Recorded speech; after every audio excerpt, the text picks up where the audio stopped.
Hello दोस्तों, कैसे हैं आप लोग। आशा करते हैं आप लोग अच्छे होंगे। मैं आपका दोस्त विवेक भारती आपके बीच में रसायन विज्ञान की एक छोटी सी कक्षा लेकर आया हूँ। दोस्तों, आज हम रसायन विज्ञान की एक छोटी सी कक्षा रासायनिक अभिक्रिया लेकर आया हूँ। रासायनिक अभिक्रिया किसी भी समीकरण होता है या रसायन विज्ञान की कोई भी घटना होता है, इसमें जड़ का रूप माना जाता है।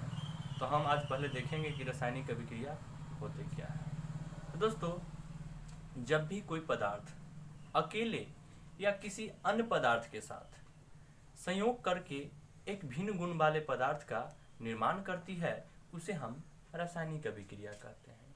इसमें दो पदार्थ भी हो सकते हैं या तीन पदार्थ भी हो सकते हैं, या दो से अधिक पदार्थ। कहने का अर्थ हुआ कि दो से अधिक पदार्थ आपस में मिलकर भिन्न गुण वाले पदार्थ का निर्माण करती है।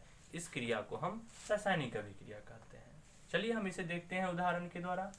जैसे Na और Cl2 आपस में मिलकर NaCl का निर्माण करता है। दोस्तों, यह सोडियम है और यह क्लोरीन है। सोडियम क्लोरीन आपस में मिलकर नमक का निर्माण करता है। तो इन दोनों का गुण अलग हुआ और बनने वाले नए पदार्थ का गुण अलग हुआ, और आपस में यह दोनों क्रिया किए और क्रिया करने के बाद नए गुण वाले पदार्थ का निर्माण किए। इस घटना को ही रासायनिक अभिक्रिया कहा जाता है।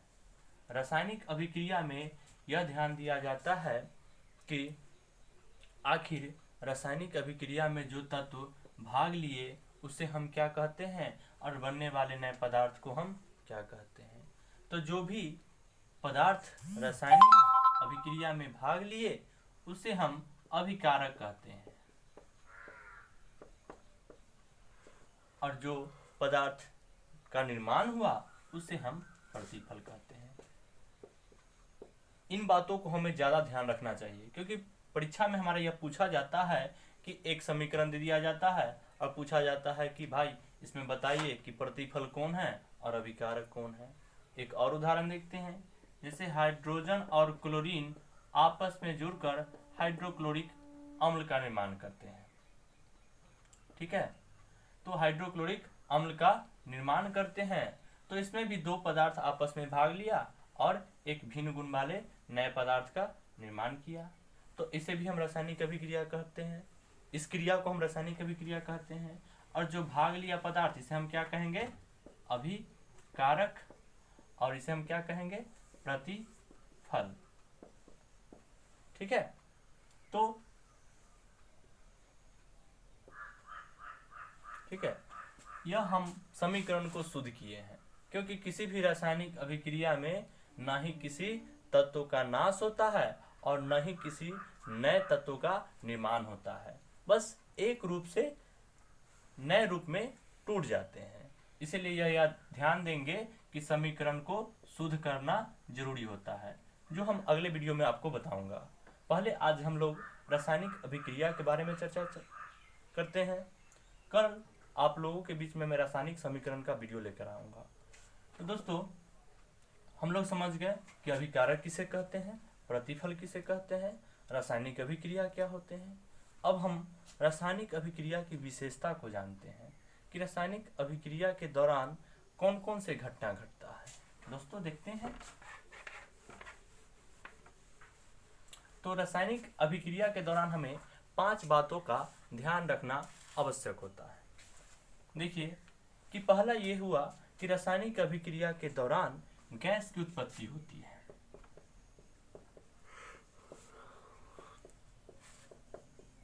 मतलब कोई भी रासायनिक अभिक्रिया होता है, ज्यादातर उसमें गैस की उत्पत्ति होती है। दूसरा, रंग में परिवर्तन।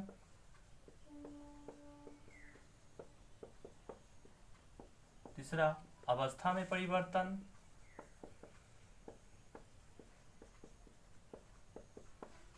चौथा, ताप में परिवर्तन।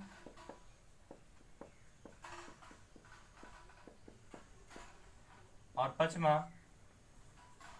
अवक्षेप की प्राप्ति।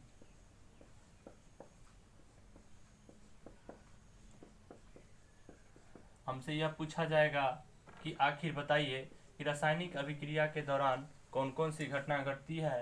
तो रासायनिक अभिक्रिया के दौरान हमें गैस की उत्पत्ति होते देखा जाता है कि जब दो पदार्थ आपस में मिलकर और क्रिया करते हैं उस समय में न वहाँ क्या होता है, गैस की उत्पत्ति होती है।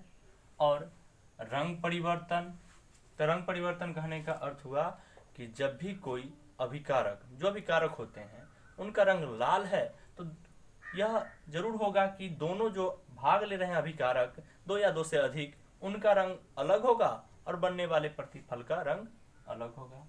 अवस्था, तो अवस्था अगर अभिकारक ठोस होंगे एक और एक द्रव होंगे तो हो सकता है कि बनने वाले नए तत्व ठोस हो या द्रव हो, मतलब कि इन दोनों का अवस्था अलग होगा और बनने वाले नए पदार्थ का अवस्था अलग होगा।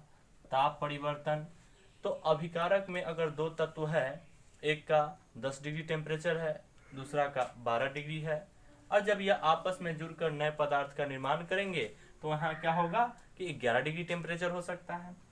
और अपक्षेप, तो अपक्षेप की प्राप्ति देखते हैं दोस्तों। अपक्षेप आखिर होता क्या है, तो दाल बनते समय हम लोग देखते हैं कि फेन की तरह ऊपर निकलता है, वही हमारा क्या हुआ, अपक्षेप। तो रासायनिक अभिक्रिया के दौरान हमें अपक्षेप की प्राप्ति भी होती है। दोस्तों आज का वीडियो लंबा नहीं करूंगा, अगले वीडियो में मैंने आपको यह बताया कि रासायनिक समीकरण का वीडियो मैं जल्द ही लेकर आऊँगा।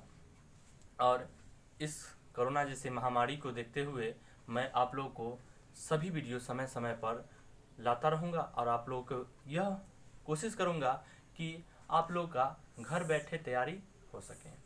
10वीं के बच्चों के लिए मैं मैथ की भी क्लास इसी चैनल पे लाने का व्यवस्था किया हूँ, जिसे राजीव सर लेकर आएंगे। इसके बाद वो फिजिक्स और बायो जैसे विषयों को भी लेकर आएंगे और मैं आप लोगों के बीच में रसायन विज्ञान की पहले 10वीं उसके बाद 12वीं का भी वीडियो लेकर आऊँगा और धीरे धीरे आप लोगों के बीच में अन्य विषय का भी कोशिश करूंगा कि आप लोगों के बीच में इसी चैनल पे सभी विषय की तैयारी संपूर्ण हो जाए। आज के लिए इतना ही, धन्यवाद।